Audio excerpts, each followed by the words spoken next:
sujet qui nous intéresse ce matin, c'est la Côte d'Ivoire que cache justement l'attaque de Kafolo, frontière justement avec le pays d'Alassane Dramane Ouattara. Quelques heures après l'attaque meurtrière qui a visé jeudi matin un camp militaire à Kafolo au nord-est de la Côte d'Ivoire, faisant une dizaine de morts parmi les forces ivoiriennes. Il faut préciser par ailleurs que l'attaque meurtrière qui a visé jeudi matin un camp militaire avait pour but et surtout pour cible, avait ciblé un poste militaire de Gabéa. Gabéa, près de la frontière du Mali, selon les alertes diffusées sur les réseaux sociaux et reprises d'ailleurs par les médias, il faut le dire, nationaux du côté de la Côte d'Ivoire. Les individus armés non identifiés ont ouvert le feu jeudi soir sur les forces de défense et de sécurité stationnant au poste avancé de Gabéa, département de Kagnasso. On rapporté d'ailleurs des témoins oculaires aux autorités ivoiriennes. Un bilan provisoire fait état de 2 militaires blessés selon les mêmes sources. L'armée ivoirienne n'avait pas encore fait de déclaration au sujet de cette autre attaque et aucune partie ne l'a, il faut le dire, revendiqué jusque-là. Une dizaine de militaires ont été tués et 6 autres blessés dans cette attaque terroriste qui a visé tôt dans la matinée de jeudi le poste mixte armée-gendarmerie de Kafolo, localité frontalière avec le Burkina Faso dans le nord-est du pays, ont annoncé plus tard les autorités ivoiriennes. Ces attaques seraient une riposte à l'opération conjointe menée en mai dernier par les armées burkinabées et ivoiriennes contre les terroristes dans ce secteur, estiment d'ailleurs certains observateurs. Cette opération conjointe a permis de neutraliser 8 présumés terroristes et d'arrêter 38 suspects. Ces attaques sont les premières enregistrées, il faut le dire, sur le sol ivoirien depuis l'attentat de Grand Bassam en 2016 qui avait ciblé des terrasses d'hôtels de la station balnéaire et qui avait fait, il faut le préciser, 19 morts. L'attaque s'est produite dans la même zone que l'opération anti-djihadiste menée conjointement par les armées ivoiriennes et burkinabées. En mai, cette opération avait conduit à la mort de 8 djihadistes présumés, l'arrestation de 38 suspects et la destruction d'une base selon l'armée ivoirienne. Je vais me tourner vers André Christelle Fanga. On le sait pertinemment que le Burkina Faso est englué dans ce qu'on appelle le G5 Sahel, où il y a pas mal de terroristes, mais on ne savait pas que les terroristes pouvaient arriver jusqu'à la frontière avec la Côte d'Ivoire. Ben, ce qu'il faut dire premièrement, c'est que le contrat que M. Blaise Compaoré avec les djihadistes et les terroristes est en train de tirer vers sa fin. Pourquoi? Parce que vous avez constaté que le Burkina Faso est devenu un terroir où le terrorisme a pris de l'ampleur, ce qui n'était pas auparavant à la gouvernance de M. Blaise Compaoré. Donc vous comprenez qu'il y avait une négociation et c'est la même négociation que le président Alassane Dramane Ouattara est allé faire avec Blaise Compaoré pour négocier avec certains groupes rebelles qui sévissent dans cette zone-là. Donc vous comprenez qu'aujourd'hui, la plupart des contrats sont arrivés à leur terme et maintenant, il faut renouveler ces contrats. Et pour renouveler les contrats, il faut de l'argent. Donc, à première vue, je pense que c'est ce qui est en train d'être fait. Maintenant, deuxième chose, il y a aussi la diversion. La diversion, pourquoi? Vous savez qu'Ahmed Bakayoko est accusé de trafic de drogue. Et M. Ahmed Bakayoko est ministre d'État, ministre de la Défense. Donc, ça il est également vice-premier ministre, il ne faut pas également, il est actuellement ministre par intérim. Premier ministre par intérim, justement. Aussi, il faut trouver toujours des moyens. Je crois que c'est la même chose qui s'est passée en France avec quand les gilets jaunes étaient vraiment au niveau de avait rempli les rues, rempli les rues et tout. On a pendant des semaines et des semaines encore. On a dû trouver un flying flyers, comme j'aime souvent le dire. Exactement. Donc c'est la même chose qui se passe aujourd'hui en Côte d'Ivoire, à mon sens, parce que quand vous regardez cette attaque, vous allez retrouver que les différents djihadistes n'ont pas été touchés, ils sont repartis sains et saufs, mais c'est l'armée qui a essuyé beaucoup plus de pertes. Alors, comment cette armée qui est aux avant-gardes, c'est-à-dire à son poste, un poste frontière, base militaire, et vous êtes attaqué par surprise, ça veut dire premièrement que le renseignement n'a pas fonctionné, deuxièmement que l'armée était distraite ou bien les soldats qui étaient au front étaient distraits. Ça veut dire qu'en réalité c'était bien organisé et bien préparé. Il n'y a que les services centraux qui peuvent dire la vérité dans ce sens-là, parce que au fur et à mesure que parce que les djihadistes ont fui, ils ont laissé quelques armes au sol. Et quand on retrouve les armes utilisées par les terroristes sont les mêmes armes utilisées par la garde présidentielle ivoirienne.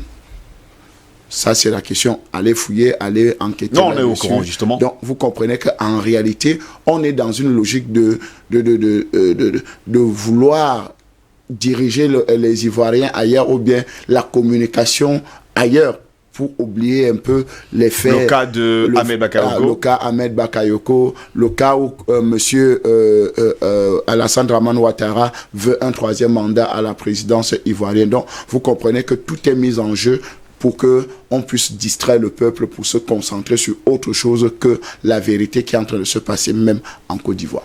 Je vais me tourner vers Dr Béni Christ. Justement, cette zone, il faut le dire, de la Côte d'Ivoire avec la frontière avec le Burkina Faso, c'est 2 pays frères d'ailleurs. Hein. La majorité des Burkinabés se retrouvent justement en Côte d'Ivoire. Ils sont d'ailleurs très nombreux. À une époque, on appelait d'ailleurs le Burkina Faso la Haute-Volta. D'ailleurs, même avec la Côte d'Ivoire, c'était la Grande Haute-Volta. Mais maintenant, on ne savait pas que les terroristes pouvaient entrer justement en Côte d'Ivoire.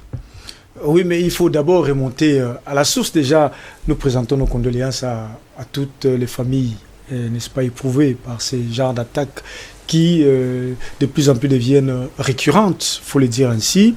Mais il faut remonter en 1997, en 2007, lorsqu'éclate en Côte d'Ivoire la rébellion menée par Guillaume Soro, dont les patrons étaient Ouattara et la France d'ailleurs, parce que les forces nouvelles, les FN, qui ont été utilisées pour la plupart étaient non seulement des mercenaires, mais beaucoup plus.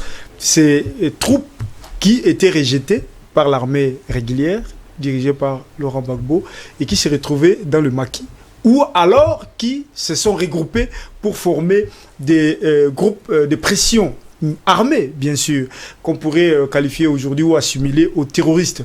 Maintenant, quand Ouattara les intègre dans une formation globale pour faire partir Laurent Gbagbo, il y avait des accords qui ont été signés, lesquels n'ont jamais été respectés. Je me retrouvais encore en Côte d'Ivoire à ce moment, et nous avons quand même travaillé, la jeunesse panafricaine, participé à la signature de cet accord de Ouaga, qui a permis à la Côte d'Ivoire d'échapper à une hécatombe, parce que la France programmait l'hécatombe si par hasard Laurent Gbagbo refusait de partir. Donc, ce sont ces groupes qui ont porté main forte à Ouattara, à faire partir Laurent Gbagbo, à s'aimer la zizanie. Les accords qui ont été signés n'ont pas été respectés. Une fois que Ouattara est arrivé au pouvoir, c'est Blaise Compaoré qui récupérait donc tous ces groupes pour les calmer, parce que c'est lui qui était le parrain des accords de Ouaga. C'est par son intérim que les deux se sont mis d'accord, sous la pression de la France, bien sûr. Donc, après, les accords n'ont pas été respectés et ces groupes se sont sentis lésés. Et qu'est-ce qu'il faut? Ils ont commencé à réclamer leur dû. Vous avez constaté les premières manifestations avec la rébellion d'une partie de ces militaires qui ont accompagné Ouattara avec la désertion des qui demandait d'ailleurs pour 22 millions chaque personne et une villa. Etc. Oui. Et le comble des malheurs, c'est qu'en fait, je pourrais parler de cynisme politique de Ouattara, c'est qu'il a pu satisfaire une partie de ces gens qui revendiquaient, qui ont été impliqués dans cette mascarade de gouvernance démocratique, mais une grande partie s'est sentie lésée. Et ils ont commencé à agiter l'armée par des revendications multiples qui n'ont jamais été satisfaites. Et donc, c'est genre de personnes qui se sont vues être molestées, parce que, souvenez-vous des différentes enquêtes qui ont été menées, malheureusement, que l'ONU est en train de continuer à étouffer, parce qu'une fois Ouattara a pris le pouvoir, il a commencé à faire la chasse aux sorciers. D'abord, c'était les partisans de Gbagbo. Après, c'était les dissidents, ceux qui l'ont accompagné au pouvoir et qui revendiquaient leurs droits. La plupart des gens... certains militaires qui étaient pro Gbagbo, à qui il fallait mettre justement de côté immédiatement. Effectivement. Donc, une chasse aux sorciers bien organisée, bien huilée, souvent même accompagnée par les bases militaires françaises en Côte d'Ivoire, ont alimenté ces circuits de djihadistes, s'il faut l'appeler les terroristes, parce que tous ceux qui ont été, n'est-ce pas, dans les secrets du diable, qui sont retrouvés dans la nature, ont pris les armes pour retourner contre Gbagbo. Ils sont allés à Ouaga pour demander à Blaise Compaoré, n'est-ce pas, l'accompagnement contre Ouattara. Contre Ouattara, fallait donc poursuivre les enquêtes. Mais une fois que M. Compaoré est évincé du pouvoir, chassé par la population, il se retrouve en Côte d'Ivoire. Il semble-t-il qu'il n'a plus eu les manœuvres pour pouvoir, n'est-ce pas, satisfaire à tout un chacun. Et ce qui fait qu'aujourd'hui, la recrudescence de ces groupes djihadistes, on les qualifie à tort, ce que j'appelle la malinformation. On les qualifie à tort de terroristes et de djihadistes. Ce sont des gens qu'eux-mêmes ont recrutés, qu'ils ont, n'est-ce pas, armée. Fanga, tout à l'heure, disait qu'on a retrouvé dans l'armement utilisé par ces gens, le même type d'armes utilisées par la présidence, par la garde républicaine. Donc cela veut dire que c'est des gens qui sont entretenus au plus haut sommet et qui se sont retrouvés à la nature parce que leurs besoins n'ont pas été satisfaits. Les accords n'ont pas été respectés. C'est ce qui met en mal tout la région de l'Afrique de l'Ouest, notamment les pays frontaliers entre le Burkina Faso, le Ghana aussi, parce qu'il y a une partie du Ghana qui a aussi été touchée par les phénomènes, notamment à la frontière de la Côte d'Ivoire, à Noé. Les djihadistes, le même groupe de gens ont commencé les exactions à la frontière. Oui. Et il y a aussi une partie du Mali, le Niger, etc. Mais paradoxalement, c'est la même zone la plus militarisée actuellement en Afrique. Vous avez une base militaire américaine avec un outil militaire de haut point qui a la capacité de contrôler toute l'Afrique. Avec les drones et tout, une infrastructure à ne pas s'en douter. Ça veut dire qu'il contrôle les mouvements de tous les bandes armées qui pullulent dans la zone. Mais malheureusement, on n'arrive pas à mettre la main sur ces gens parce que simplement, il y a d'autres revendications qui ne sont pas d'ordre économique. Ceux-là, c'est des revendications d'ordre politico, n'est-ce pas, stratégique. Au-delà de ça, il y a les bases militaires françaises.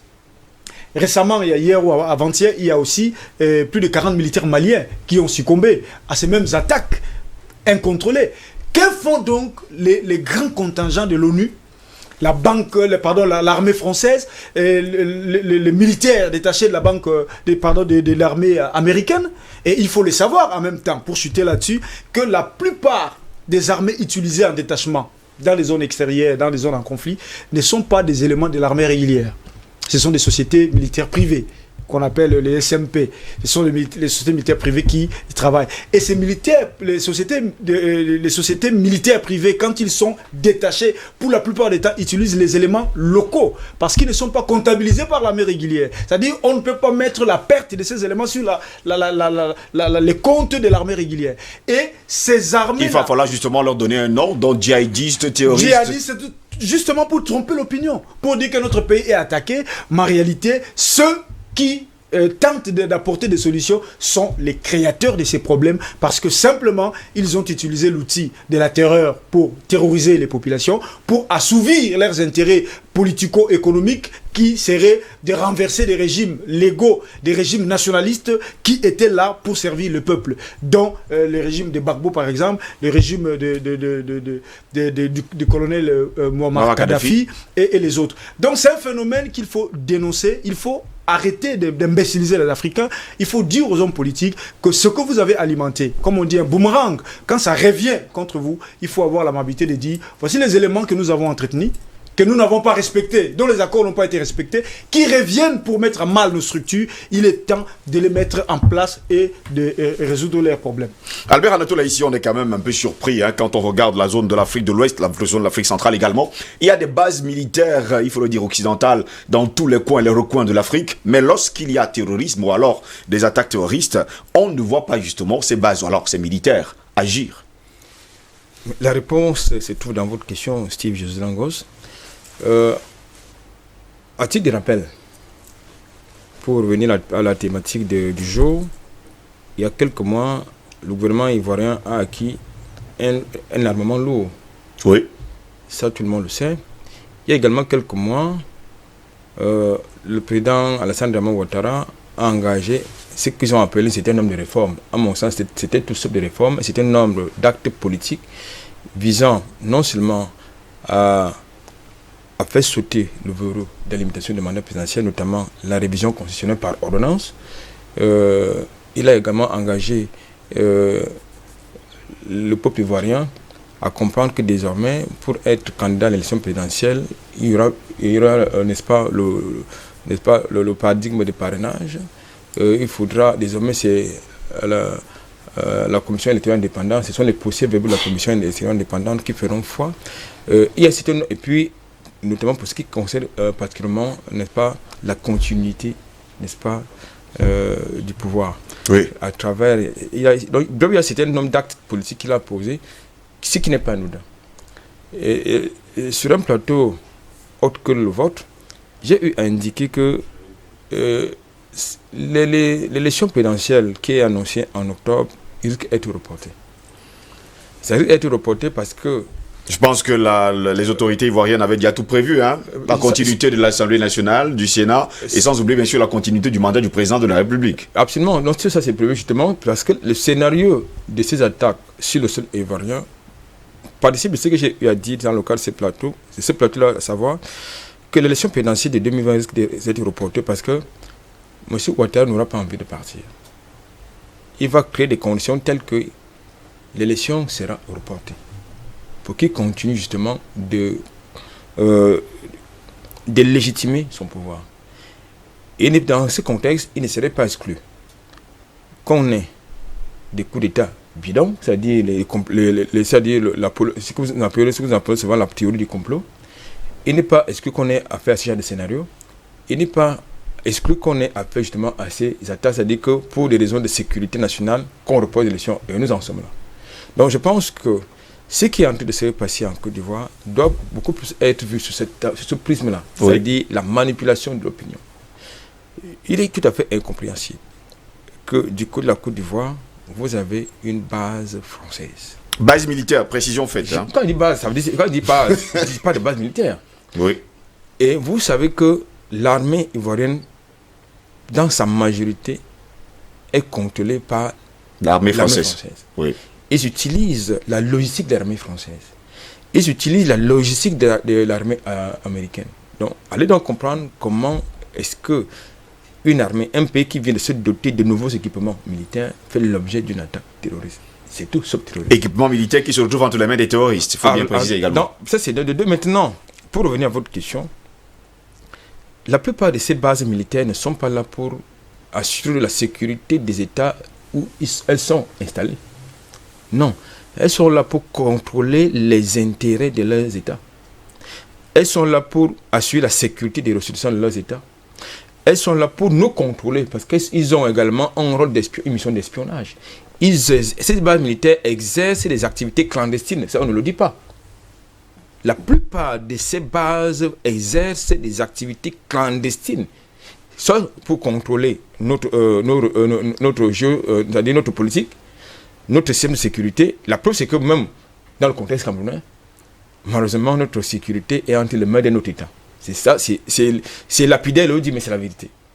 Donc je pense que de ce point de vue, ces bases militaires, justement, ce sont les yeux et les oreilles de leurs dirigeants, des gens de leur pays. Donc, c'est pas là. Vous avez tout à l'heure évoqué cette G5 Sahel qui devrait être un peu plus... maîtrisée depuis belle lurette d'ailleurs. Qui devrait maîtriser justement ces attaques, du moins les auteurs ou les initiateurs, les commanditaires. Malheureusement, ce n'est pas le cas. Pourquoi? Parce que vous avez oublié qu'il y a également un contingent de l'ONU qui se trouve dans cette zone. Qu'est-ce qu'elle fait? Qu'est-ce qu'il fait, cette contingent de l'ONU? Rien du tout. Nous en avons connu comme ça, surtout, vous avez indiqué tantôt, c'est-à-dire que chaque fois que ces gens sont sur notre continent, ils sont là, vrai, mais ils ne sont pas là pour nos intérêts, ils sont là pour les intérêts de leur pays. Nous avons connu le scandale de la RDC, où vous voyez carrément des soldats de l'ONU en train de mettre dans les temps les lingots d'or, ce que vous voulez.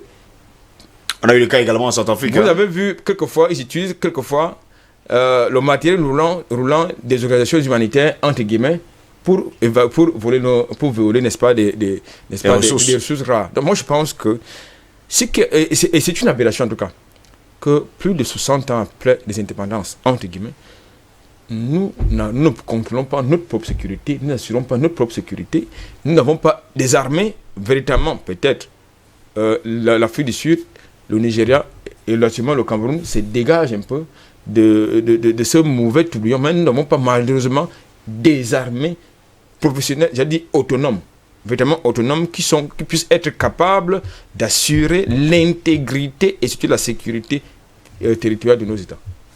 André Kisef encore, on a quand même un gros problème. Quand on parle du G5 Sahel, ça existe depuis belle lurette. On aurait pensé que le terrorisme justement en Afrique de l'Ouest, on parle bien sûr du Mali, du Niger, du Burkina Faso, du Tchad, qu'il n'y aurait plus en tout cas, on parlerait plus du terrorisme dans ces États. Mais on a l'impression que déjà, ils ne sont pas financés.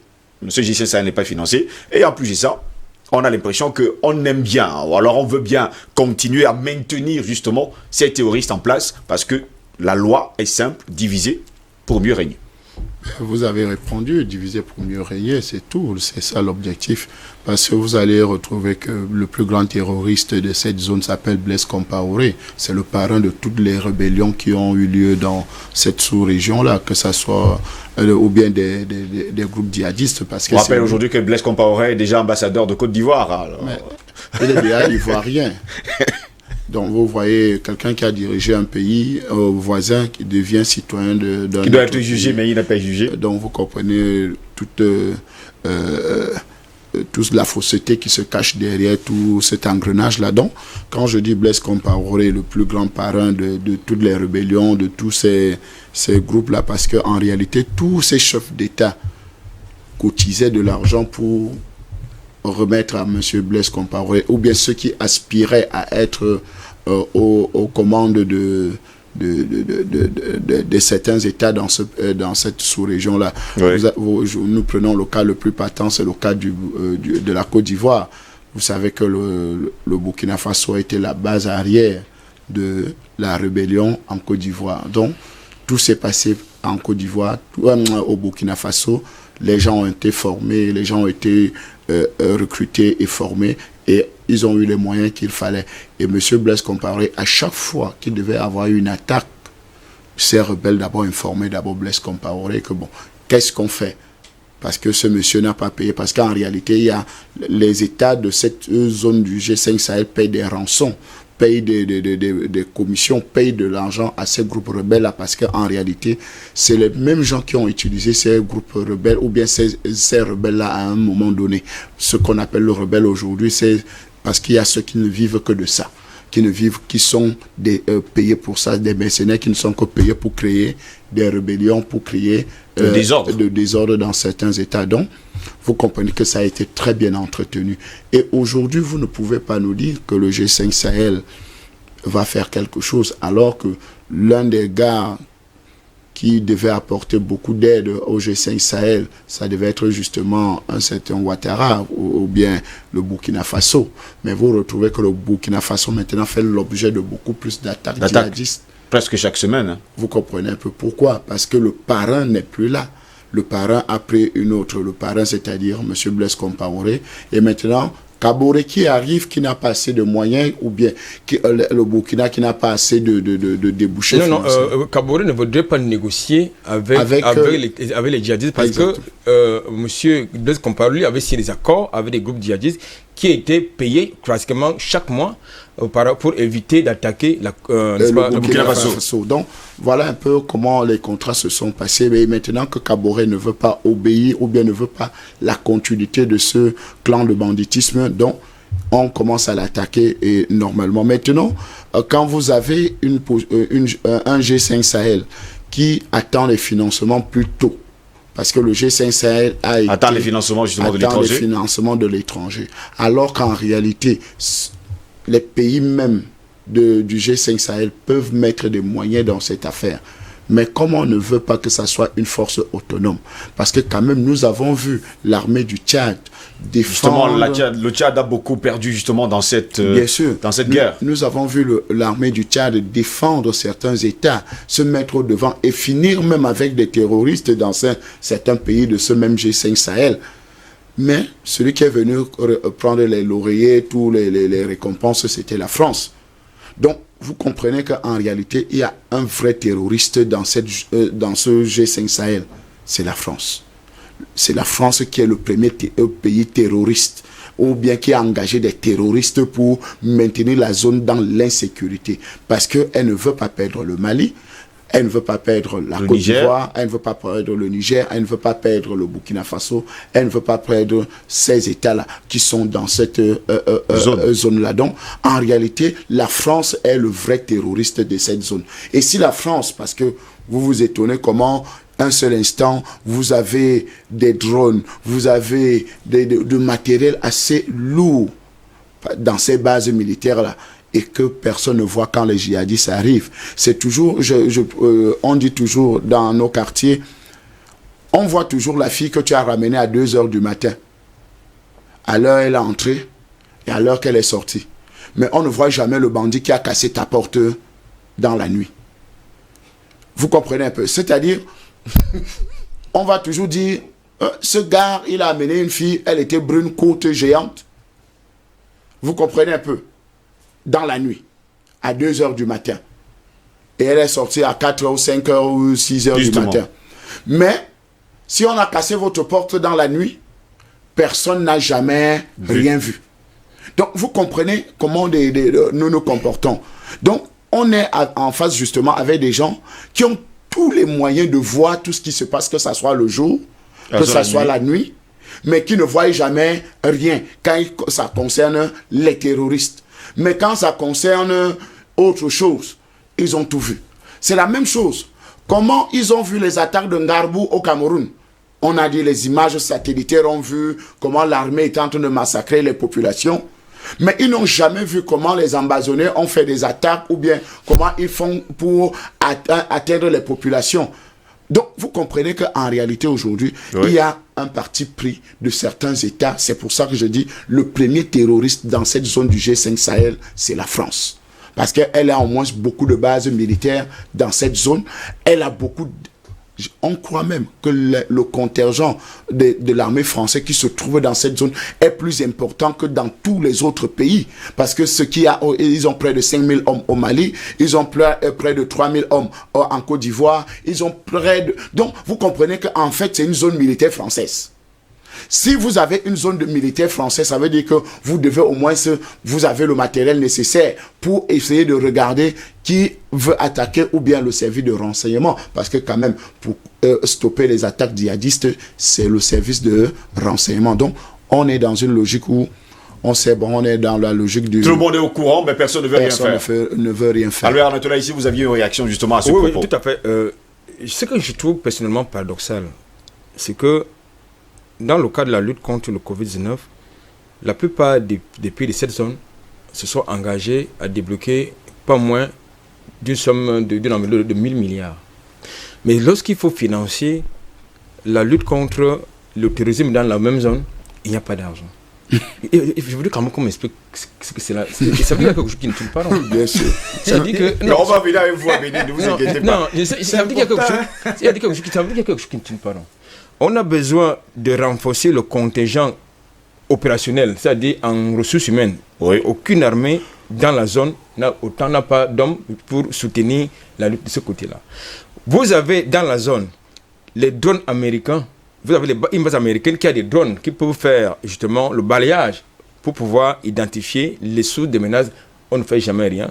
Vous avez des bases militaires françaises dans la zone. Et américaine, il faut préciser. Non, puisque en réalité, c'est la France qui est pratiquement souveraine dans la zone. Donc, c'est pour ça que je mets la France en exergue davantage. Donc, moi, je pense que, en fait, il s'agit d'une insécurité organisée et à dessein.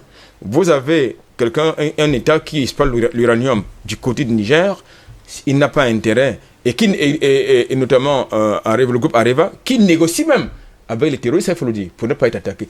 Explique-moi comment se fait-il que une entreprise, une multinationale aussi stratégique qu'Areva n'a jamais été attaquée par des djihadistes.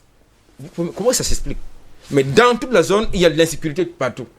Mais sauf les intérêts d'Areva, qui est une société... Il n'y a pas seulement Areva, il faut bien préciser. Donc moi, je pense qu'il s'agit... Et puis, dernière question, qui est également tout aussi complexe, j'ai dit paradoxal. Qui arme les djihadistes? Je me suis toujours posé cette question. Qui arme les djihadistes? Par où passent les armes? Je pense qu'il y a un gros problème. Le problème, c'est que les mêmes gens vous parlent des négociations, les mêmes gens disent de vous apporter leur logistique, leur soutien, et les mêmes gens arment par derrière les ennemis.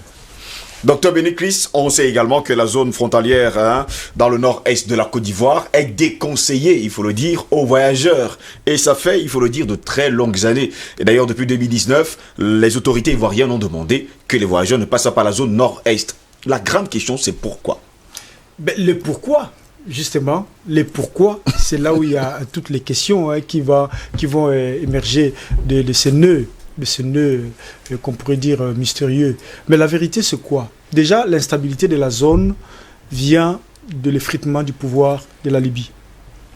La recrudescence des groupes djihadistes et de bandes armées dans le Sahel vient du fait que la Libye, qui était un rempart contre le terrorisme dans l'Afrique du Nord et l'Afrique subsaharienne, a été, n'est-ce pas, comme on dit, pratiquement dissous, la carte enrayée violemment par les croisés occidentaux qui ont montré à Mondovision ce qu'on appelle la barbarie occidentale. Nous avons vu les conditions dans lesquelles le Kadhafi a été arrêté et on ne nous a jamais montré ni fait le bilan sur le massacre qui a été fait sur la population civile. Il y a des morts et des morts, on ne les dit jamais. Et les pillages qui s'ensuivent des ressources de la Libye. Mais parlons d'abord de la zone sahélo-sahélienne en lui-même. Nous pensons que cette zone n'est qu'un désert. Mais je vais vous le dire, l'occidental ne mettrait pas son pied là où il n'a aucun intérêt. Donc, la multiplication où la zone sahélo-sahélienne est devenue une zone de confrontation de puissances. Comment? Regardez cette bande pour expliquer géologiquement ce que cela vaut ou représente pour l'Afrique. Cette zone donne 3 entrées principales. La première zone, c'est vers le Méditerranée. La deuxième zone, c'est vers la mer Rouge, l'océan Indien. Oui. La troisième porte vers le Pacifique, vers l'Amérique. Donc, c'est une zone idéale pour acheminer les ressources du continent vers ces 3 destinations dont je viens d'évoquer. Vers l'océan Indien pour aller en Chine, la Russie et certains d'autres pays qui sont du Moyen-Orient, qui sont directement impliqués dans le pillage de l'Afrique. On parlera d'Israël, on en parle pas assez, et Israël est très impliqué dans cela. Il y a aussi l'Arabie Saoudite, mais aussi la Turquie, la Russie et d'autres pays. Vers le Pacifique, vous avez les États-Unis en particulier, les États-Unis, le Canada, mais surtout les États-Unis d'Amérique. Et vers la Méditerranée, vous avez la France, l'Union européenne, bref. Mais que représente donc la bande sahélo-sahélienne?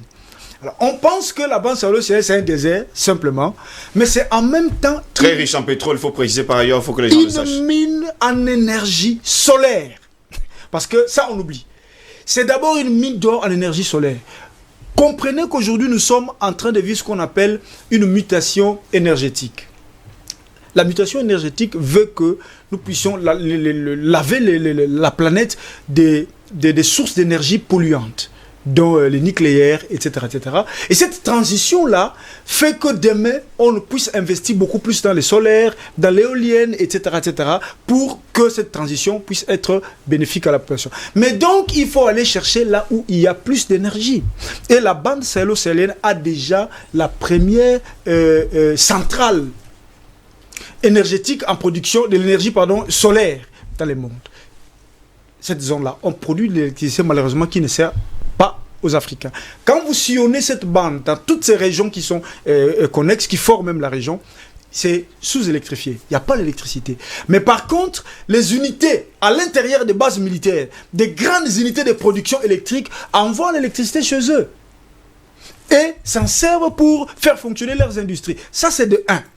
L'énergie solaire, en catastrophe dans la zone sahélienne, qu'on oublie de préciser. C'est la première richesse pillée en toute illégalité en Afrique.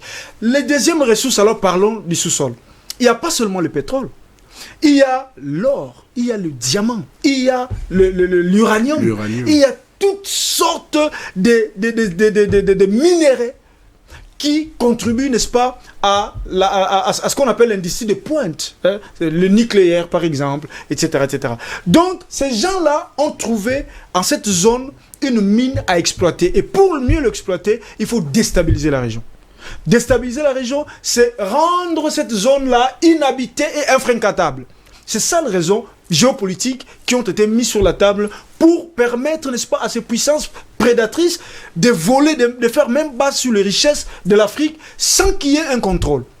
Première stratégie, il fallait d'abord n'est-ce pas, contribuer, financer le terrorisme dans la zone. Pourquoi financer le terrorisme? C'était un outil utilisé parce qu'il y avait la Libye de Kadhafi qui était là, qui avait non seulement le contrôle sur le djihadisme, mais sur le désert également du Sahara. Sur le désert tout entier, parce que l'armée libyenne était qualifiée professionnels pour pouvoir contrôler. Et donc la Libye avait tous les rapports. Ces gouvernements trouvaient du mal à coopérer avec la Libye pour piller l'Afrique. Parce que forcément, vous allez rencontrer les contingents de la Libye. Et la Libye a servi des barrières à ces... Quand la Libye, le Kadhafi est morte, n'est-ce pas, vous avez vu l'État islamique s'installer dans la zone. Mais cet État islamique... Soi-disant, il faut bien préciser. Oui, c'est soi-disant parce que c'est un mascarade. Je vous dis que le premier financier du terrorisme, c'est l'Occident. Tous les terrorismes internationaux est financé par l'Occident, pensé par l'Occident pour déstabiliser des gouvernements et faire même basse sur les richesses. D'abord, ils ont utilisé cela pour, n'est-ce pas, assiéger le Moyen-Orient. C'était les moyens d'introduction de l'Occident dans le Moyen-Orient, parce que le Moyen-Orient, jadis, était contrôlé par la Russie et d'autres dragons qui émergeaient et qui refusaient à tout prix l'immixion ou les contrôles directs des Occidentaux. Il fallait donc financer le djihadisme pour pouvoir faire pression sur ces États et demain, n'est-ce pas, les contraindre à des accords onusiens.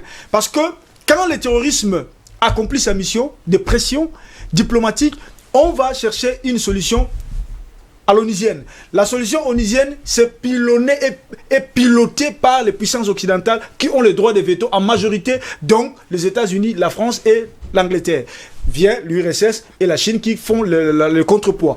Donc, c'est deux moyens qui ont été utilisés. Et donc, dans la zone sahélienne, avec toutes ces richesses-là, s'il faut, n'est-ce pas, par exemple, discuter de manière égale à égale, l'exploitation, par exemple, de minerais de l'uranium ou de cobalt et de coltan, parce qu'il faut les souligner, il n'y a pas que le pétrole, mais l'Afrique gagnerait. Si vraiment l'échange est équitable, l'Afrique gagnerait. Mais pour que l'Afrique ne gagne pas, ne bénéficie pas de cela, il faut établir des zones de tension. C'est ce qu'ils ont fait, ça c'était la première stratégie, ils ont réussi.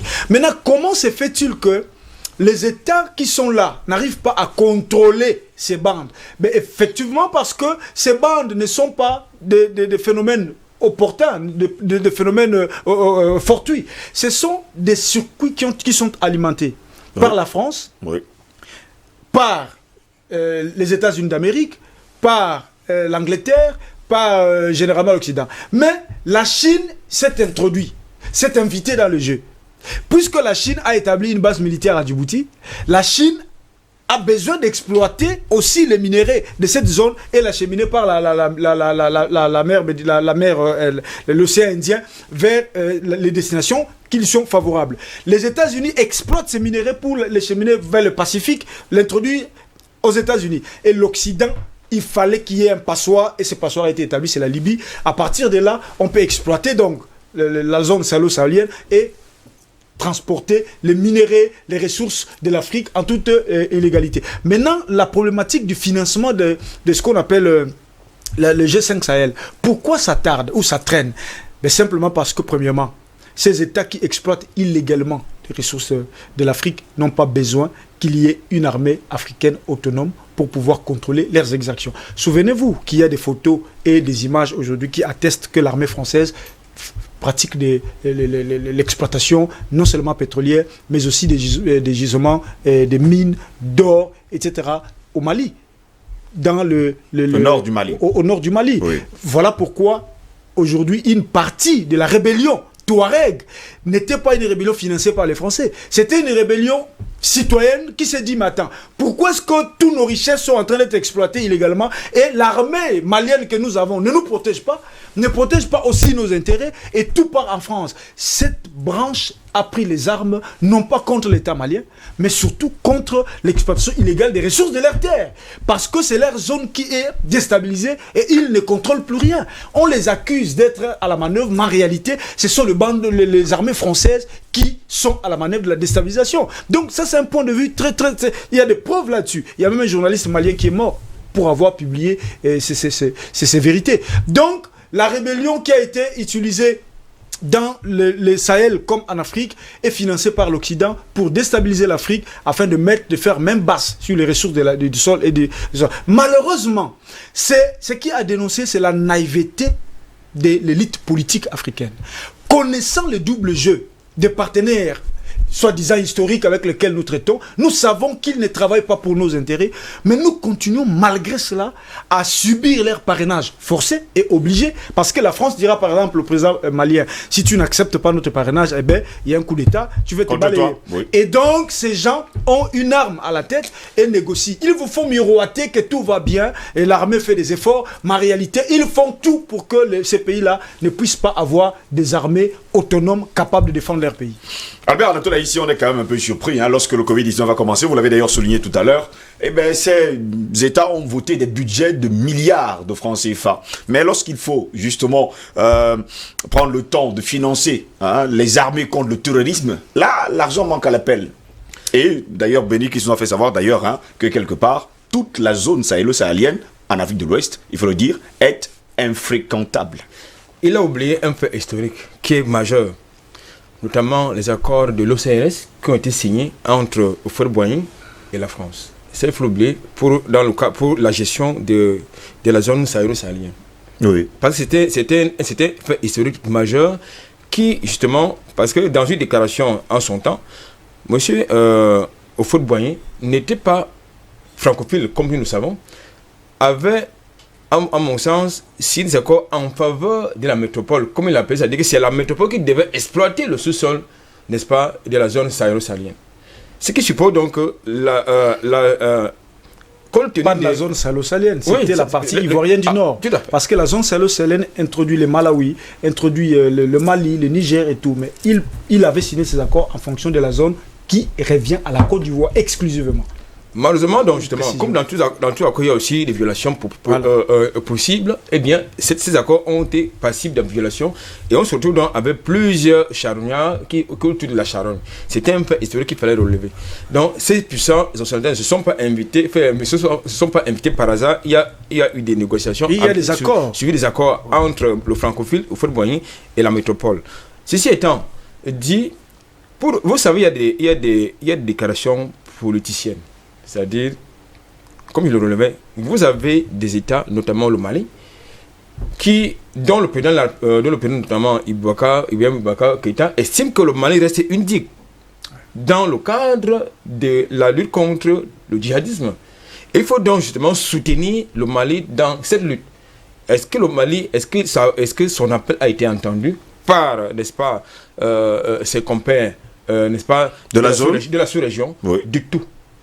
Pourquoi? Parce que il n'est pas tout à fait normal qu'il soit soutenu. Tout à l'heure, Béni qui le relevait, mais ce qu'il n'a pas dit, c'est que dans la zone du nord du Mali, il est interdit aux Maliens de se retrouver là-bas. C'est-à-dire qu'il n'y a que l'armée française qui y va. Non, c'est une partie. Dans tous les cas, il n'y a que l'armée française qui y va. La partie du nord est très vaste. Le nord Mali est très vaste. Comment ça peut s'expliquer que dans votre pays, une armée étrangère vous interdise de fréquenter une zone de votre au Cameroun, il y a des endroits où il ne faut pas aller. Non, je veux dire, ce n'est pas à l'armée, c'est pas une force d'occupation qui doit m'interdire d'y aller. Ce sont les autorités de mon pays qui doivent m'interdire d'y aller, non une armée française, non une armée étrangère. Ça, c'est absolument une aberration.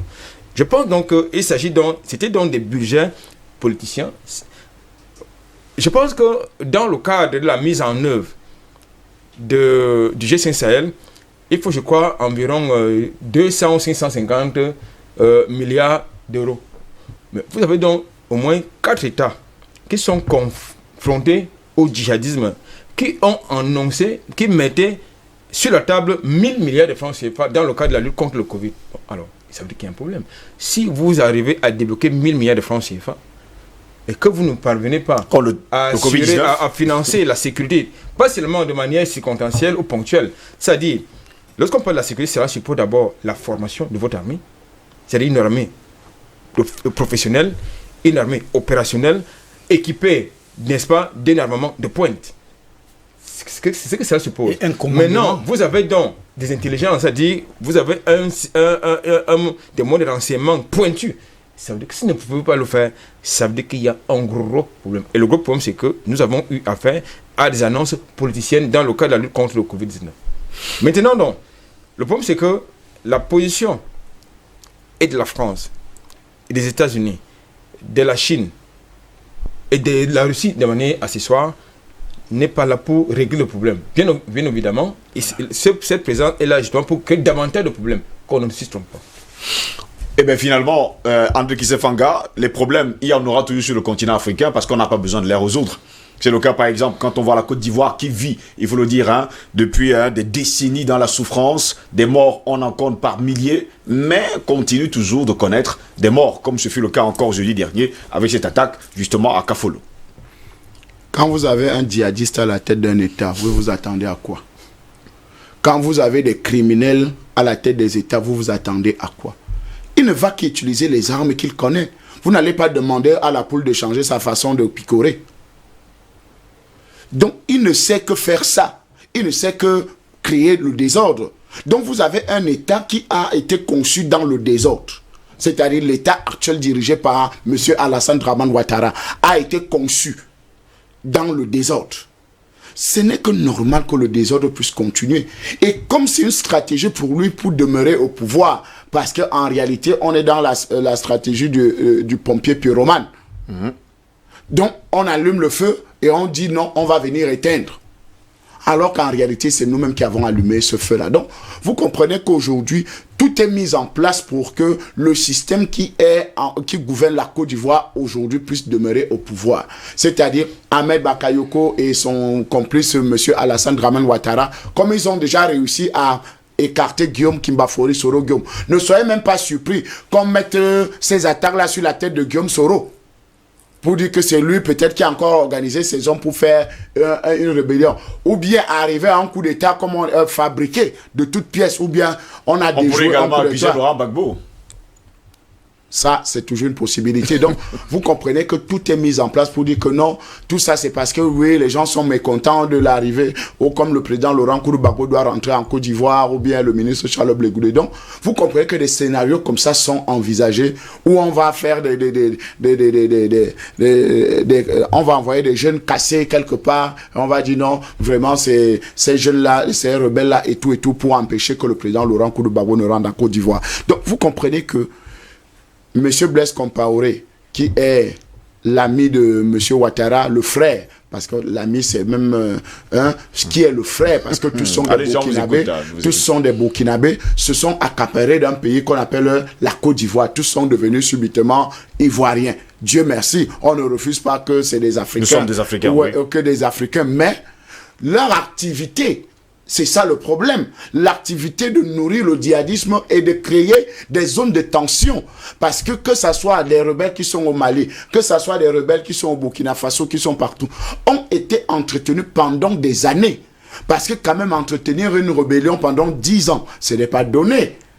Ah oui, il faut être Ouattara parce que quand même, c'est quand même un bailleur de fonds, hein. C'est un gars venu du FMI, donc il a les techniques de financement. Donc il n'y a pas, ce n'est pas un Guillaume Kimbafori Soro Guillaume, sorti de l'université qui ne pouvait même pas s'acheter un pantalon, qui ne pouvait même pas louer un studio, qui va entretenir une rébellion de 10 ans. Donc vous comprenez qu'il fallait que quelqu'un qui a les couloirs des finances pour entretenir une rébellion, et c'est ce qui a été fait. Donc nous pensons aujourd'hui que le problème n'est pas seulement les djihadistes ou bien ceux qu'on accuse de djihadistes. Le problème, c'est les plus grands djihadistes qui sont à certains États. Parce que les plus grands djihadistes sont là. Blaise Compaoré, nous avons pris son cas. Dès qu'il a quitté le Burkina Faso, les djihadistes ont commencé à frapper le Burkina Faso. Donc, nous comprenons aujourd'hui qu'il faut véritablement toucher le point où il faut. Et ça, les plus grands djihadistes sont sous le grand parapluie de la France. Parce que les États-Unis même ne sont même pas assez actifs sur le terrain, parce qu'en réalité, le sous-traitant des États-Unis, c'est la France. C'est la France qui sous-traite tous les grands dossiers des États-Unis. Ils disent, bon, ok, allez empêcher à la Russie de faire ceci, allez empêcher à la Chine de faire ceci. Donc, c'est la France, surtout dans la zone francophile, dans la zone de commandement française, c'est elle qui agit en sous-marin, et c'est elle qui a dit à la France, aux États-Unis, attendez, nous allons régler le problème de telle façon. Donc, tel que c'est fait, en dehors des ressources que Béni Chris a citées, vous savez qu'au Mali, il y a de l'eau. Il y a une eau de qualité. Réserve d'eau douce. La réserve d'eau douce. Et la France aura bientôt soif. Très soif même. Donc, il faut réserver l'Europe en tout entière, hein, parce que tel que c'est parti, l'Europe sera dans une situation très difficile. Alors, il faut se réserver des points de ravitaillement. En réalité, cette zone est un point de ravitaillement, que ce soit d'abord en ressources minières, ressources et même les terres rares et de l'eau douce. Donc, vous comprenez leur intérêt. Ils préservent, en fait, ils ont faim. Ils ont besoin de vivre. Et c'est pour ça qu'ils sont obligés d'utiliser tous les moyens. Mais ils utilisent la mauvaise méthode. Parce qu'aujourd'hui, nous les Africains, nous commençons à comprendre que maintenant, ils nous ont longtemps dupés. Parce que quand vous voyez un Français dans un pays africain, il ne vient pas pour vos beaux yeux. Parce que vous avez le meilleur des pays. Ou c'est un ancien prisonnier qu'on vous a envoyé que bon, va purger ta peine là-bas au Cameroun. Ou bien dans un pays quelconque de francophile. Et on va le nommer directeur et dans une société ou bien directeur adjoint qui ne s'y connaît en rien. Il sera formé justement par un autre Africain ou bien un Camerounais ou un Malien ou bien un Ivoirien. Et finalement, on va retrouver que c'est lui maintenant qui devient l'agent secret de la France dans ce territoire-là. Donc, il est très urgent que nous prenions garde à ces gens qui viennent comme des coopérants, qui viennent, d'ailleurs même, ils utilisent ce beau mot pour dire quand ils viennent chez nous, c'est les coopérants, mais quand nous allons chez eux, nous sommes des immigrants, des immigrés. Donc, vous comprenez qu'il y a des choses à corriger dans notre fonctionnement et surtout dans notre pays qu'on appelle la Côte d'Ivoire. Monsieur Laurent Koudou Gbagbo doit rentrer, mais il faut créer le flou pour que les conditions ne soient pas réunies pour qu'il puisse rentrer. Et monsieur Ouattara veut un troisième mandat. Ça, alors vous êtes tous d'accord que, jusqu'à preuve de contraire, Dr Bénécris, qu'Alassane Dramane Ouattara veut un troisième mandat et ne veut pas du retour de Laurent Koudou Gbagbo sur le sol ivoirien. Voilà pourquoi, jusqu'à preuve de contraire, aujourd'hui, dans le nord-est de la Côte d'Ivoire, on parle déjà, il faut le dire, de terrorisme.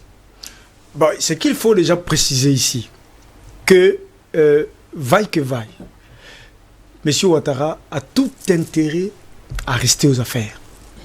Entre guillemets, pas seulement... Il ne pourrait pas sortir par la grande porte en faisant rentrer Laurent Koudou Gbagbo? C'est ce que j'ai dit, entre guillemets, pas seulement de se maintenir à la tête de l'État ivoirien, mais rester aux affaires. Pourquoi j'ai fait cette nuance-là? Regardez un peu ce qui se passe en Côte d'Ivoire. M. Ouattara, c'est plus qu'un individu, que beaucoup ne le savent pas. M. Ouattara, c'est le patron de beaucoup de multinationales. M. Ouattara et son clique ou son clan gèrent 90% de l'économie ivoirienne et 70% de l'économie de la sous-région. M. Ouattara, donc vous voyez là. Donc c'est un mania. Mais si M. Ouattara aujourd'hui, qui a réussi, il faut le dire, à asseoir son empire et à renforcer les tentacules de cette emprise économique qu'il a sur la région, à partir de ces 10 ans, de ces 2 mandats passés à la tête de l'État ivoirien, vous pensez qu'il peut du jour au lendemain accepter que son empire financier, économique puisse s'écrouler? Il a tout intérêt à jouer le jeu politicien pour pouvoir garantir l'après-Ouattara. C'est-à-dire il faut la continuité, la garantie de ses intérêts. Qu'est-ce que le camp d'en face va lui garantir? Le FPI, une fois au pouvoir, on va balayer d'un revers de la main tous ses intérêts, comme il l'a fait d'ailleurs, de ce que Gbagbo a fait. Donc, il a tout intérêt à organiser et à désorganiser les choses. Désorganiser tout ce qui pourrait mettre à mal ses intérêts. C'est-à-dire brouiller les pistes pour que demain il n'y ait pas une véritable alternance démocratique. Exactement, à la tête de la Côte d'Ivoire, pour pouvoir continuer à faire même bas sur les intérêts économiques. Parce que même si Gbagbo reprenait le pouvoir, tant qu'il gère l'économie, il s'en fout. Parce que c'est lui qui gère la monnaie, gère tout. C'est lui qui gère l'économie, dicte la politique. On le sait. Hein. Il y a quelqu'un, Kissinger a dit, c'est lui qui gère l'argent, contrôle le monde. C'est lui qui gère la nourriture, contrôle les esprits, les gens. C'est lui qui gère les savoirs, contrôle les esprits. Donc, Ouattara s'en fout de ce qui va devenir la Côte d'Ivoire de demain, pourvu que ses intérêts soient conservés. Et non seulement cela, quand vous avez dirigé une rébellion, par exemple, vous ne savez pas le nombre de financements que vous avez bénéficié. Parce que le plus grand fournisseur, n'est-ce pas, oui, les plus grands financiers des réseaux mafieux, c'est la Banque mondiale et le FMI. Comment est-ce que vous pouvez avoir plus de 5 à 10 000 employés à l'étranger? Vous les payez avec quoi? Que produisent ces institutions internationales financières? Ils produisent quoi? Ils produisent quel endettement? Ils font des intérêts par l'endettement. Donc ce sont eux qui financent le djihadisme parce que le djihad peut exploiter l'or et le pétrole en toute illégalité, ils n'achètent pas. Et les gros intérêts sont rétrocédés à ceux qui ont financé. Et donc, M. Ouattara, d'abord, a bénéficié du financement des réseaux qui appartiennent directement au FMI, où il a travaillé pendant des décennies, et de la Banque mondiale, qui est la maîtresse ou la patronne de toutes ces institutions financières. Donc, ce sont des intérêts qui sont échelonnés à 10, 20, 30, 40 ans, 50 ans. Il ne peut pas se permettre demain de lâcher la même mise sur les gros intérêts ivoiriens ou de la sous-région, parce que sa personne, d'abord, il sera poursuivi parce que son acte de naissance d'origine est burkinabé. Même si certaines personnes disent qu'il est ivoirien. C'est un burkinabé, j'ai fait 10 ans en Côte d'Ivoire, je vous rappelle, son acte de naissance. J'ai dit que même de manière légale, M. Ouattara ne peut pas gagner une seule élection en Côte d'Ivoire. Si vraiment la démocratie était, comme on le dit, un système parfait, il veut dire que M. Ouattara ne gagnerait pas les élections. Même si une élection de quartier. Même une élection de quartier. M. Addo ne peut pas gagner l'élection en Côte d'Ivoire. Même si on prenait, puisqu'il y a 30% de la population ivoirienne d'origine burkinabèse. Même si on prenait les 30% des Burkinabés pour voter Ouattara, vous voyez un peu dans la balance démocratique, il ne peut pas, n'est-ce pas, être élu président de la République. C'est les circonstances mafieuses qui ont fait que Ouattara devient président de la Côte d'Ivoire, parce qu'il y a des gros intérêts que le patron, le maître du monde, en l'occurrence les États-Unis, le multinational américain, le multinational française. Le Burkina Faso est devenu premier importateur mondial de cacao. Effectivement. Alors qu'il n'y a pas de champ important de cacao au Burkina Faso.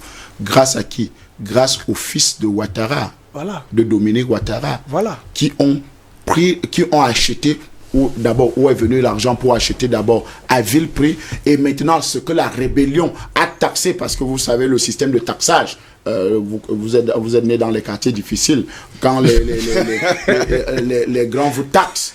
Merci de le dire à Mondo Vision. Oui, nous sommes nés dans les... Nous sommes tous ici. Vous comprenez un peu le taxage, le système de la population. Donc, vous comprenez le taxage. Donc, quand vous avez des gens qui taxent les autres et qui récupèrent leurs marchandises et tout, ou bien leur production, et qui revendent ou bien qui exportent vers le Burkina Faso pour qu'ils revendent au marché mondial. Donc, vous comprenez qu'en réalité, ces gens, c'est des criminels. C'est une famille de criminels.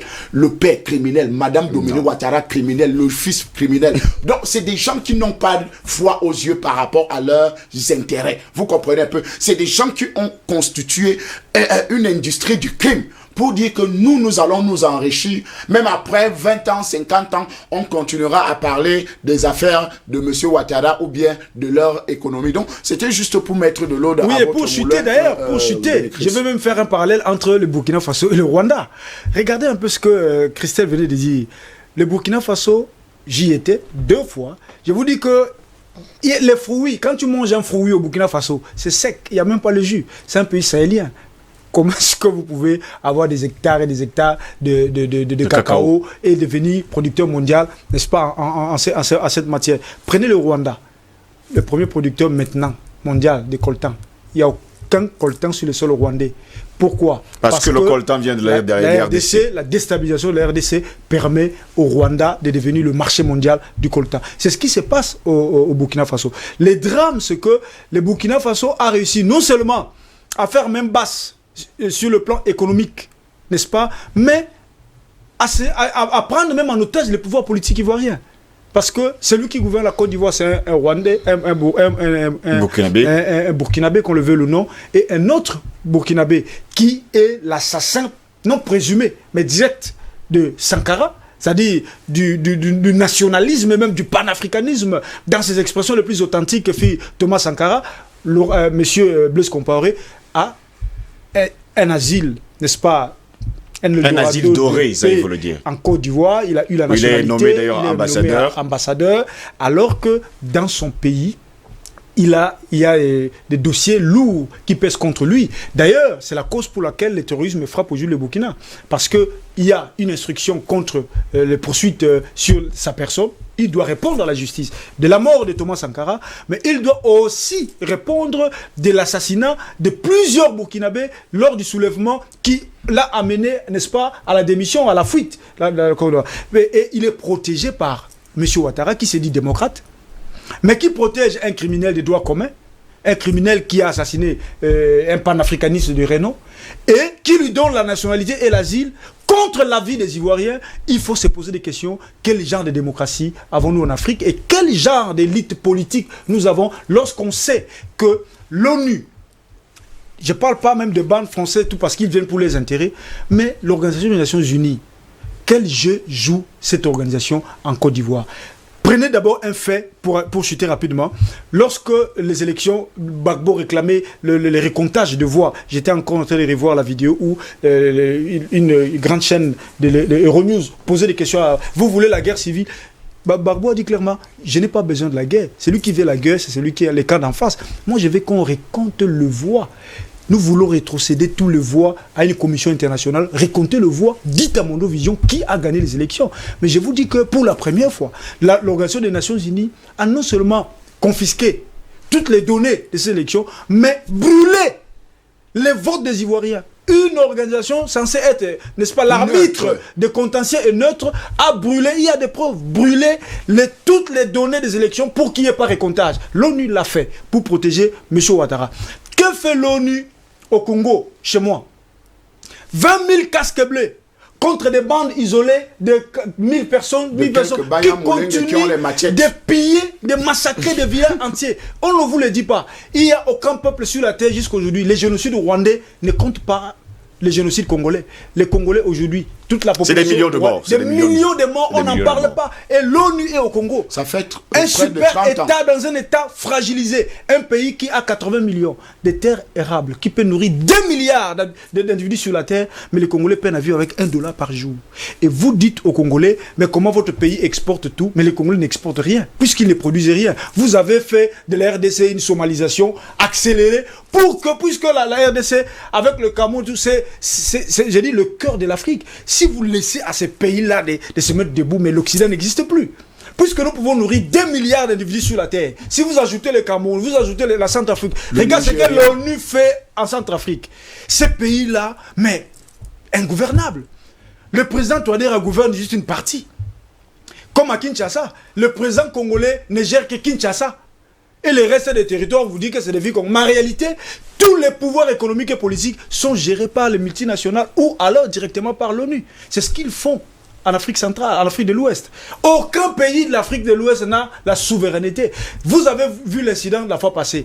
L'État français décide que Air France va reprendre ses vols en destination de Dakar sans consulter Macky Sall, sans consulter le gouvernement sénégalais, parce que vous êtes juste des colonies et votre statut, vous devez le conserver ou bien dégager. Air France a également repris le rôle pour le Cameroun, Albert Anatoly. Absolument, j'ai vu les images. C'était une digression, justement. Ça aurait pu être mon coup de gueule de ce matin, mais j'avais plus important à parler. Bon, vous savez également que Air France a repris ses vols. Absolument, bien qu'on se mette d'accord. Nous savons justement, j'ai vu les images. On n'a pas consulté les Camerounais. J'ai été scandalisé. Je pense que c'est Air France qui nous a apporté des problèmes de crise sanitaire au Cameroun. C'est encore Air France qui revient. Bon, je pense qu'il y a un gros problème. Non, pour revenir à la thématique de la journée, vous savez, une armée qui doit être opérationnelle de manière efficace, répond à 3 types. Il y a sur le triptyque il y a d'abord la détection, l'interception et l'intervention. Si vous avez une armée qui n'est pas capable de répondre à ces triptyques-là, ça veut dire que vous n'avez pas d'armée. C'est clair. Et c'est le cas du côté, en tout cas du Mali, c'est le cas relativement du côté de la Côte d'Ivoire, oui. Parce que c'est encore plus grave sur le temps que, en fait, le diable est dans la maison. Et lorsque vous avez le diable dans la maison, ça devient plus compliqué. Je pense que, d'une manière générale, il est temps que nous ayons des armées, pas du continent africain d'une manière générale, au-delà des pommes d'hégémonie ou bien des cœurs de leadership. Nous devons avoir une armée opérationnelle. Et je ne sais pas où est passé le fameux projet d'une armée continentale. J'ai vu beaucoup de mouvements là-dessus, notamment avec l'actuel ministre de la Défense, Betty Assomo. J'ai assisté à beaucoup de séminaires dans ce sens-là, je ne sais pas où c'est parti, cette histoire-là. On disait d'ailleurs qu'il devait avoir un camp ici à Douala, mais bon, on attend toujours de voir. Moi, je pense que pour régler le problème du G5, pour régler le problème du G5 Sahel, du moins pour ce qui concerne ces attaques-là, il faut d'abord démanteler les accords de l'OCRS. Effectivement. Il faut absolument démanteler ces accords-là. Mais malheureusement, comme j'ai l'habitude de les appeler les administrateurs coloniaux, ils sont en place et puis ça les arrange, puisque ça ne concerne pas le peuple. À partir du moment où leurs intérêts sont pris en jeu, sont protégés, ça ne regarde pas. Vous avez un premier ministre ivoirien qui a mis toute sa famille dans les postes les plus importants de la République ivoirienne. C'est bien l'actuel ministre premier ministre ivoirien, il a mis, je dis bien... Par intérim. Je dis bien, je parle de celui qui est malade là. Gon Koulibaly. Il a mis toute sa famille dans tous les postes importants dans la République ivoirienne. Il y a au moins 15 personnes de sa famille, y compris ses beaux-frères et ses belles-sœurs. Et ça, c'est un gros scandale. Ils ne sont pas recrutés sur le bas du critère, n'est-ce pas, sur la base du critère de compétence, mais de subjectivité. Et là, ça pose un autre problème. Donc je crois, à mon sens, que tant que les accords de l'OCR ne sont pas démantelés, le G5 Sahel, cette zone-là sera toujours le terrain de jeu, et des Russes, des Américains, des Français et tout le monde. Et messieurs, jusqu'à preuve de contraire, on a l'impression que c'est toujours avec la complicité des Africains. On a beau accuser les Occidentaux, accuser la France, accuser les États-Unis d'Amérique, mais j'aime le dire souvent sur ce plateau, n'est-ce pas toujours avec la complicité des Africains? Quand est-ce que cela va s'arrêter? Ben, ça va s'arrêter quand ils ne seront plus dans la franc-maçonnerie, quand ils ne seront plus à la Rose-Croix, qu'ils ne seront plus des catholiques purs et durs. Vous savez, il y a une chose que quand vous êtes tenu spirituellement, naturellement, vous ne pouvez rien faire. Parce que c'est des gens qui sont obligés d'aller rendre compte à leurs grands maîtres, parce que la plupart de tous ces grands maîtres de ces loges-là sont toujours des occidentaux. Donc, vous êtes obligés d'aller rendre compte. Et d'ailleurs, nous avons des vidéos où nous avons vu une rencontre entre les francs-maçons d'Afrique ou bien et tout, qui allaient rendre compte et qui amenaient même des courriers des chefs d'État, des courriers des présidents pour remettre aux grands maîtres par rapport à la situation dans leur pays. Donc, vous comprenez que quand vous avez ce genre de style de personnes, on ne peut pas se développer, on ne peut pas avoir des intérêts parce que en réalité, c'est l'intérêt de la loge qui est plus important que les intérêts des populations. C'est pour ça qu'ils s'en foutent.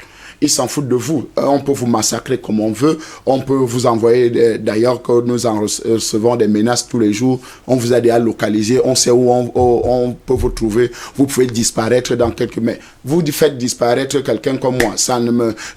Pour moi, la famille veut d'abord me tuer. Donc, si vous arrivez à me tuer, c'est d'abord... Donc, c'est normal. Donc, pour moi, vous m'avez aidé à sortir d'une situation compliquée. Donc, en réalité, si vous vous attaquez aux pauvres populations, en réalité, les phénomènes les phénomènes que vous-même vous avez déjà créés parce que vous n'avez pas fait de bons hôpitaux que nous puissions nous soigner, vous n'avez pas pris des dispositions sanitaires pour que le choléra ne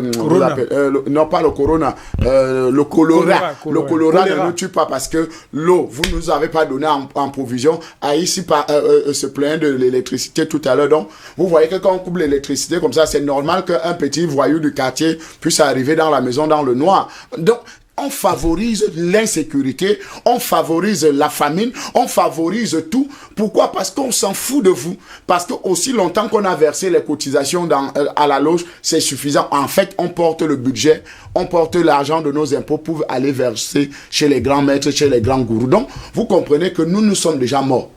Ce que nous vivons par la grâce de Dieu. Donc, nous faisons notre prière le matin, chrétiens, musulmans, tout le monde, on fait notre prière le matin. Seigneur, donne-nous notre pain quotidien pour que si demain nous arrive, ça nous arrive. Si demain ne nous arrive pas, donc, on s'en fout du reste. Ce que nous voulons, c'est que tous ces gens qui pensent qu'ils sont à la gouvernance mondiale ou bien qui sont en train de construire la gouvernance mondiale, surtout les Africains à la peau noire, mais à l'intérieur, c'est des blancs tout faits. Parce qu'en réalité, il faut regarder le passeport. Quand vous dites que Ouattara est seulement burkinabé. Albert Natura ici dit souvent qu'ils ont plusieurs passeports. Hein? Mais ils ont plusieurs passeports. Ouattara a plusieurs passeports et plusieurs nationalités. Plusieurs nationalités. Donc, il est burkinabé, il est français, il est américain, il est ivoirien. Donc, une seule personne a 4 nationalités. Donc, vous comprenez qu'il a plusieurs possibilités de prendre une autre nationalité quand il le faudra. Donc, vous comprenez que ces gens ne peuvent pas travailler pour notre bien. C'est pour ça qu'il faut absolument et urgemment une révolution spirituelle. Cette révolution spirituelle va amener des gens à prendre conscience que nous ne travaillons pas pour l'intérêt des populations parce que quand même, si vous êtes au service ou bien vous êtes spirituellement enchaîné, les autres seront que de la boue pour vous. Vous serez là, vous allez leur regarder du haut. C'est pour ça que vous voulez voir dans la rue, dans leur grosse voiture, ils vous regardent du haut. Ils vous regardent comme ça. Vitre fumée, vitre fumée. Et donc, ils pensent que non, vous n'existez plus, vous n'avez plus les mêmes problèmes. C'est pour ça que il est urgent que les Africains se réveillent. Et surtout dans cette Côte d'Ivoire ou bien dans cette zone-là sahélienne. Parce qu'en réalité, si on continue à leur laisser exploiter allègrement ce qu'ils veulent aujourd'hui. Oh, Béni Christ, tu as bien fait de prendre le cas de la RDC. Imaginez-vous la RDC, si elle est véritablement autonome, libre, souveraine. Je suis sûr que... Et vous savez que le problème d'énergie que nous avons aujourd'hui, seulement le bassin, vous le barrage Dinga. De Dinga. C'est fini. Ça électrifie toute l'Afrique. Ça électrifie toute l'Afrique. Donc nos problèmes... Qu'est-ce qui se passe donc pour que ça ne se fasse pas? Messieurs, c'est pas... On aura du temps. On aura le temps d'en parler. Oui. Messieurs, qu'est-ce que ces autorités vont justement léguer à la génération future? Pour terminer, c'est pour terminer. Très très belle question. Malheureusement, elle vient à la dernière minute. Déjà, il faut dire deux choses rapidement. Premièrement, nous avons ici les problèmes de conception. Nous avons ce qu'on appelle, ce que moi j'appelle le panafricanisme visionnaire et le panafricanisme victimaire. Voilà là où l'Africain et l'homme intellectuel africain doit beaucoup faire attention. Oui. Le panafricanisme visionnaire est ce panafricanisme qui croit qu'on ne peut pas voir l'œil, qu'on ne peut pas voir la paille dans l'œil prédateur de l'Occident sans regarder la poutre dans l'œil complice des dirigeants africains. Ça, c'est le panafricanisme visionnaire de certains dirigeants africains. Ouais. Parce que tous ces accords léonais dont on parle, qui aujourd'hui enferment l'Afrique, sont signés par les dirigeants africains. Donc, l'Occidental n'est pas venu nous abrutir de lui-même. Il est passé par un nègre comme nous. C'est là... Par des chemins tortueux. C'est là que Malcolm X... Voilà. C'est là que Malcolm X parlait de l'esclave de maison et l'esclave de champ. Mais ce qui est encore plus grave, pourquoi nous avons besoin d'une véritable révolution? Ce qui est plus grave, c'est que même quand les coloniaux sont arrivés en Afrique pour dire, par exemple, ça c'est les territoires français. Par exemple, je prends l'exemple du Congo-Brazzaville. Quand les Français sont arrivés, monsieur de Brazza arrive devant le roi Bateke, le roi Mokoko, il lui montre un papier, il dit que il faut mettre ton doigt pour accepter que nous sommes chez vous, vous nous avez accueillis. Alors que le papier en question, c'était le droit de rétrocession de toutes les terres auxquelles appartiennent ce peuple. Donc, comment juridiquement pouvons-nous expliquer que ces pays-là, ces bandits qu'on appelle les politiciens occidentaux, continuent de se revendiquer d'une grande escroquerie et à la grande dame de la génération actuelle, les Africains continuent de l'accepter. Comment pouvons-nous accepter des pays comme le Cameroun, le Congo, le Nigeria, etc., des pays si riches, on vous impose un statut de PPTE, pays pauvres, très endettés, et vous l'acceptez à Mondiovision, et des chefs d'État prennent les micros, ils disent devant le peuple, nous avons atteint le point d'achèvement, structurel, machin, truc.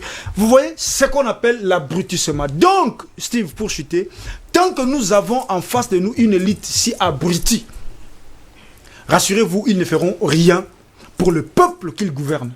Parce qu'en réalité, et en dernier ressort, Fangala dit ici tout à l'heure, nous n'avons pas une meilleure société plus que l'élite qui la gouverne. Parce qu'en réalité, la société est l'émanation de la vision que porte l'élite. Et parallèlement, l'élite est aussi l'image de la société dans laquelle elle est tirée. Et il faut donc sortir de cette paupérisation, de cette déliquescence pour mettre les bases qui permettront à l'Afrique de demain de développer, de lever la tête et de parler d'égal à égal avec les puissances. Albert Anatola, ici vous avez le mot de fin, en quelques secondes d'ailleurs. Non, je voudrais tout simplement dire une chose. Comme j'aime toujours rappeler les faits historiques, j'étais scandalisé lorsque j'ai vu les Africains se cotiser dans le cadre du projet de réhabilitation de la cathédrale Notre-Dame de Paris. J'étais scandalisé. Très scandalisé. Ça dit, j'étais scandalisé, ça dit, et la France qui a là de dénoncer les travers sur le continent africain s'est tue.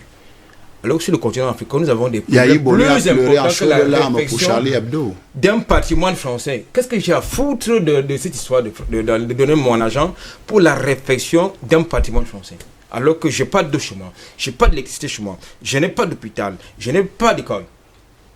Donc moi je pense qu'il faut pas seulement une église qui a aidé la colonisation à s'asseoir. Il faut une révolution mentale.